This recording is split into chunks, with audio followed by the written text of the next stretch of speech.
Hey, good morning. Tom here. And today I was just doing my reading, and I think I'm going to be sharing more of these just readings I go through, and I'm going through a 1 year Bible right now, and just what I observe, and maybe if this helps you understand how other people process what they read and how they interpret it, then hopefully it'll be a help for you. So I read through Lamentations. And boy, that was a downer. And then also I'm reading John 7. And so John 7, and by the way, John 6 is a great chapter. But John 7 talks about how Jesus was going through Galilee. And for those of you who don't know, and I didn't really fully understand how insignificant Galilee and Capernaum, where Jesus was and did a lot of his ministry. If you can look at our current day, where we look at LA and we look at DC, look at New York City or San Francisco, like the global cities, that's kind of like what Jerusalem was back then. And if you look at that and you compare Jerusalem to Galilee, it'd be like Jesus was coming from Erie, Pennsylvania, or Corpus Christi, Texas. Somewhere it's like it's out of the way, it's run down. It's a hub for activity, but it's really, I mean, Barstow, California, Corpus Christi, Erie, Pennsylvania, very working class, just nothing major. And that's the kind of context where when Jesus' brothers told him, hey, why don't you go to Jerusalem if you want to get your name out there, because that's where all the book players are at. And so Jesus tells them in verse 6, my time has not yet come, but your time is always here. So basically he says, well, I could go, but it's not ready. It's not on my time yet. But then I was reading verse 18 in chapter 7. And it says here, those who speak on their own seek their own glory. But the one who seeks the glory of him who sent him is true, and there's nothing false in him. And if you skip down to verse 24, it says here, do not judge by appearances, but judge with right judgment.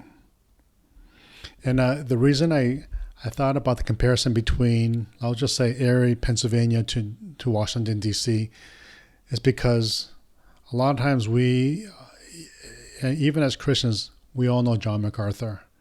We all know Tim Keller. We all know about Chuck Smith, the Calvary Chapel movements. These are well-known people, and they come from big cities like Southern California, New York City. But just imagine, it says here, do not judge by appearances. And even as Christians, we sometimes give a nod of approval or acceptability if they've done well and they have seem to have success, and they are successful. There's nothing against that. But it's just an admonishment to say, let's not judge by what they appear to be, but judge with right judgment. So if they are teaching wrong stuff, we have to judge by what they teach and not by how polished they look. For example, I don't agree with a lot of almost all the prosperity gospel, but Joel Osteen looks great. He looks, I watched him a few times and he speaks without error. No ums, no ahs, no you knows or likes like sometimes I do. And it's very polished, but is it right? So we have to have discernment to know whether it is the truth, and we have to be able to judge correctly, not by appearances, but by what the truth is against the Bible. Because a lot of times, if I go back to verse 18 here, those who speak on their own seek their own glory. And a lot of times we get, and I get this kind of this kind of righteous indignation saying, God, how can you let these false teachers or these people who are not speaking truth deceive so many and lead so many people astray?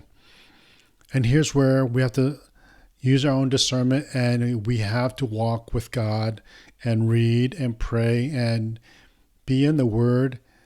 And then from our relationship with God, we will be able to learn the discernment to be able to filter out what is truth.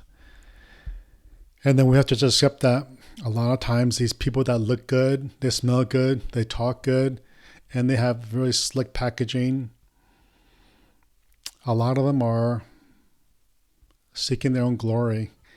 And there's nothing we can do about that. At the end of the day, when the end of time comes, the wheats and the tares, God will judge. And those that will stand up will shine like gold. And those that aren't will burn away like chaff. So it was interesting to think about just even the larger context for me about how much credibility would we give to somebody who, if he came from like a no-name town or like a working class town, even if he spoke truth, versus somebody who came from a well-known city and he was speaking lies. So just my thoughts for today.